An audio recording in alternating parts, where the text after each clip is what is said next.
Welcome to OT and OK, where we talk about all things occupational therapy in Oklahoma, brought to you by the Oklahoma Occupational Therapy Association. I'm going to be your host today. I am Stephannie Bethel. I'm an occupational therapy assistant. I know normally we have Becca, but today we've just got me. Sorry about that. And then we are joined today by Miss Ciera Whitmore.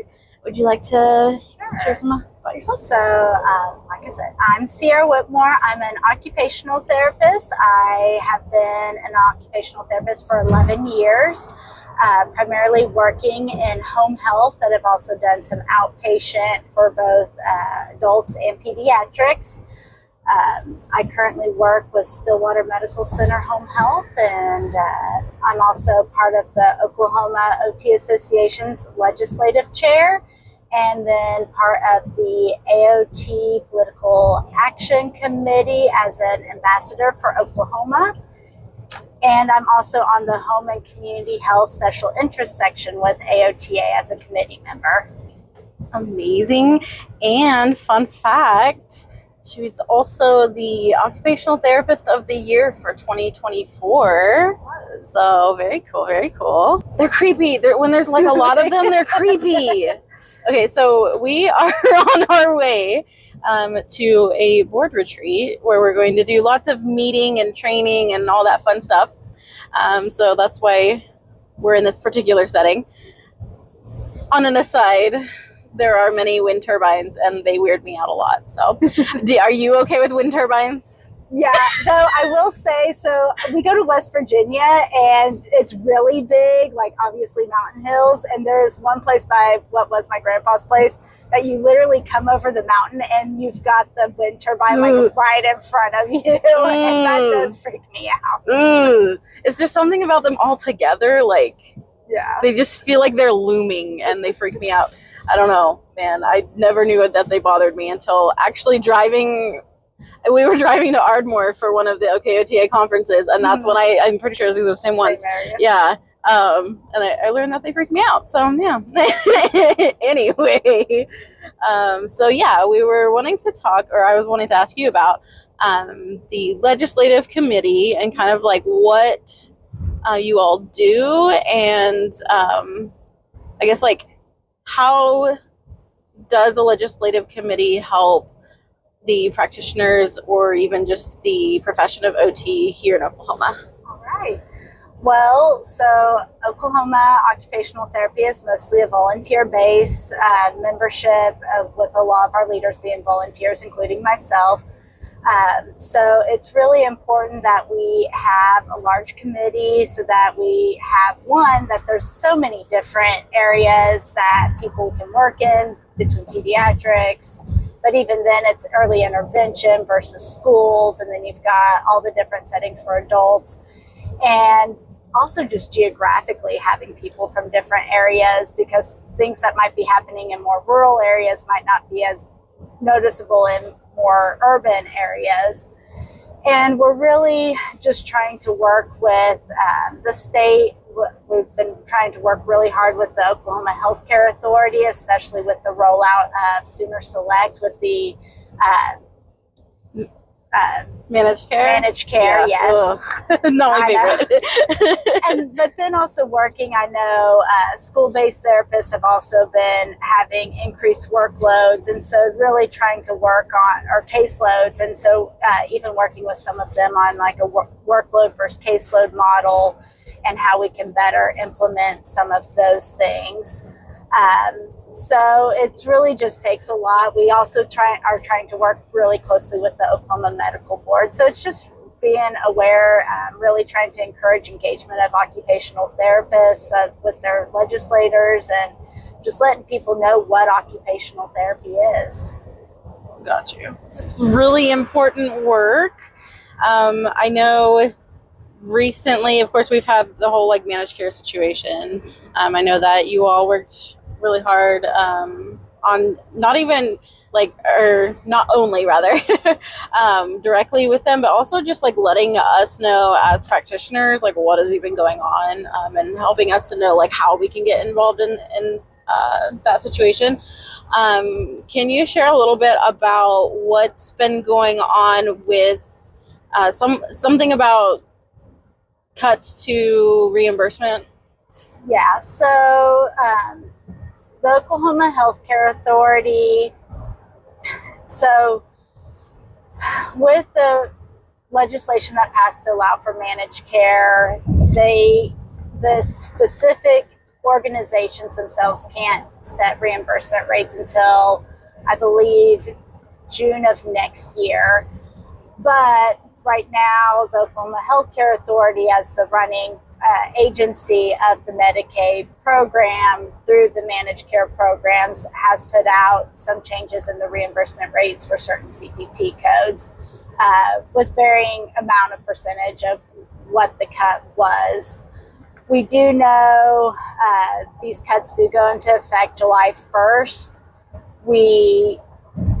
Apparently these cuts were recommended or discussed about 60 days ago. We're trying to work on a better way of having people, whether it's volunteers, whether it's other staff within like the medical board or anything like that, to see if there's a better way for us to keep on top of when these cuts are being discussed, as that would be where we need to be to prevent these cuts to go into effect in the first place. When we are just being told about these cuts a week or two before they go into effect, it really limits our ability to advocate for occupational therapists and occupational therapy assistants on getting the appropriate reimbursement.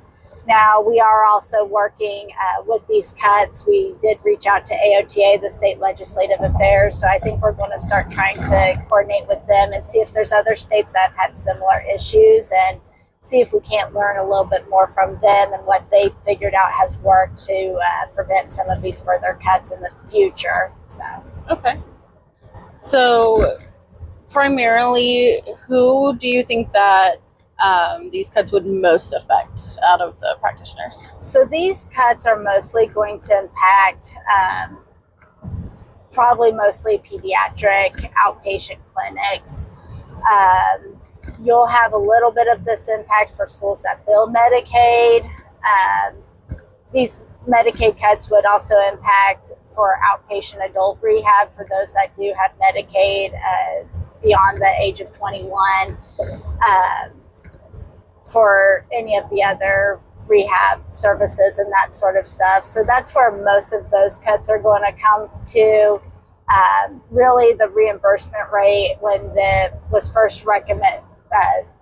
first introduced as the Medicaid, I did pull it up and compared it with the Medicare reimbursement rates, and they're really pretty similar, if not maybe still a little bit more than Medicare reimbursement. So I don't think you'll notice the people that treat adults probably aren't going to notice as big of an issue with that as the pediatrics, where Medicaid is your primary impact. And I think the bigger impact for outpatient therapy has definitely been the 15% cut in OTA and PTA payments that went into effect in 22 for the Medicaid program. And I believe that went into effect in 21 or either 20 or 21 for Medicare. So. Gotcha. So when it comes to cuts like these, is there any way that, because it's like you had said, we didn't get much of a, at least widely known, heads up to what's happening, other than being able to get in on the conversation beforehand? Is there really anything we can do after the fact? So it's really hard to push back on cuts once they're into effect. Now, what we are recommending is contacting your state legislators. They're not going to be able to do much right now because it's out of session. But if we can start having those conversations now when we're in between sessions, and let them know that this is something that is impacting and could easily result in the closure of clinics and access to occupational and physical and speech therapy for children across the state. And we need this from rural to urban, all that sort of stuff. That might give us an in to discuss whether there's further legislation that might need to be addressed. There's also been encouragement to especially reach out, even if they're not your senator or representative, but the chairs of the Health and Human Services oversight appropriations committees. You can find those online, but we could also link those names probably in the show notes. So reaching out to them as you have the Health and Human Services that do a lot of the bills. The appropriations just focuses more on like the payment aspect, the financial ability of the state to even be able to pay while looking at the overall budget. So that's why we're really looking at the appropriation side of that Health and Human Services, because they would be the ones to best influence that decision in the future. And then one of the biggest things is as these clinics are starting to create more relationships with their specific MCOs. I know the three are Complete Oklahoma, is it Blue Cross Blue Shield and Humana? Aetna and Humana. Yeah, that's right. Humana. Yeah. Okay. Yeah. I knew one of those had dropped or changed. Just starting to talk with them, talking with even the higher ups, like the benefits of this, as they will get to set their own rates starting next year. Then that helps us as we also reach out as OKOTA on advocating for why it's important to properly reimburse these services even though inflation's improved, we've still had that issues with inflation, needing to be able to pay our therapists, but then also the increased paperwork and back office work that a lot of this has come from, and that reimbursement has to pay for those jobs too. So right. So when it comes to, I hadn't really thought about this being so soon. So you said next year the MCOs, do you think so? I think so. I think it's 20, but it might be 2027. So either next year or maybe the one after. Yeah. So they wouldn't be governed by the rates that were being paid through like just general like sooner care before all this. Yes, and I believe there's some limitations on it, Okay. but there really wasn't when it was first discussed. I know I actually had a conversation with my then House representative, actually a phone call directly with him, and discussed that I was really concerned that without specifically putting in legislation restrictions on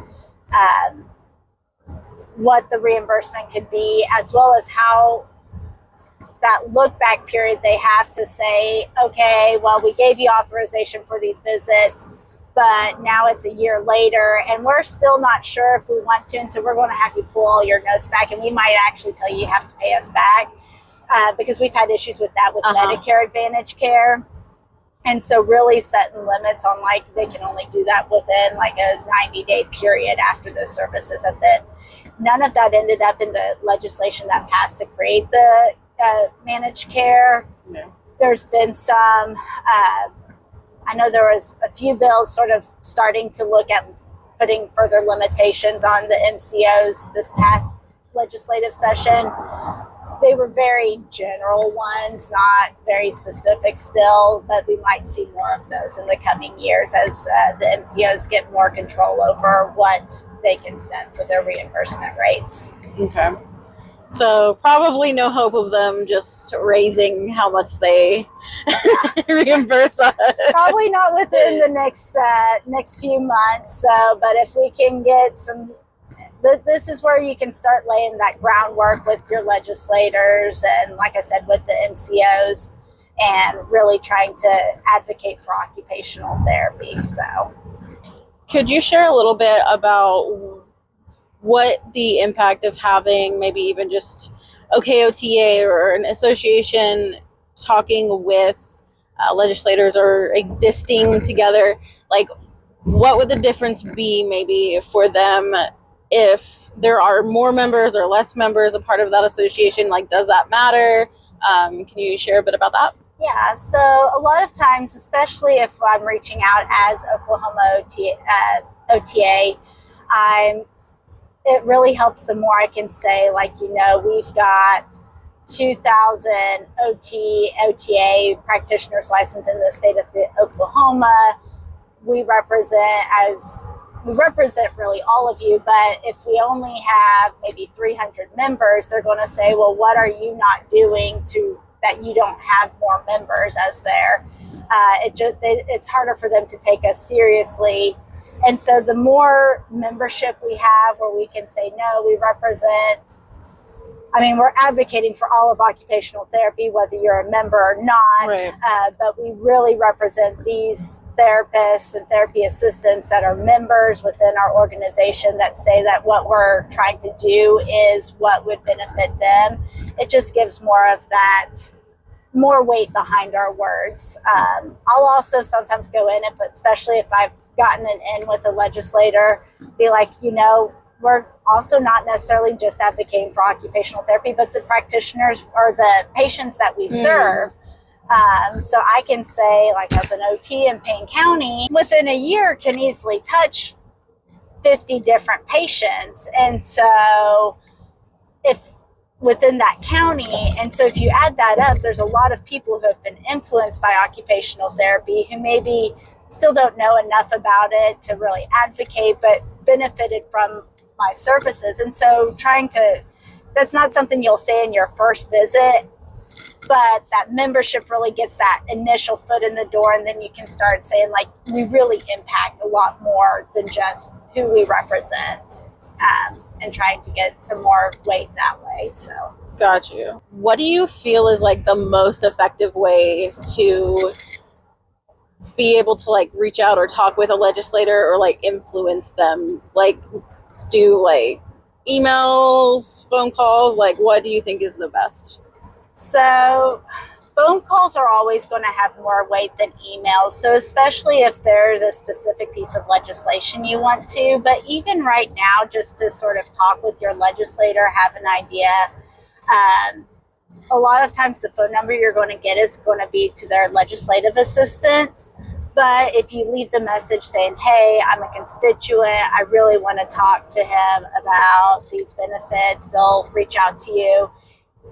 A lot of legislators will, if you have a good conversation and they and definitely show that you might be their only constituent, that maybe they have to reach out if there is a bill that addresses occupational therapy, where they'll hand you their direct cell phone. I know my representative that I did talk to, he actually mailed out to all of his constituents a card, and I thought it was the phone number on there was still to like the legislative assistant. I called it was his cell phone. Oh, wow. So I didn't even have to go to the legislative assistant. So some of the representatives will even do that.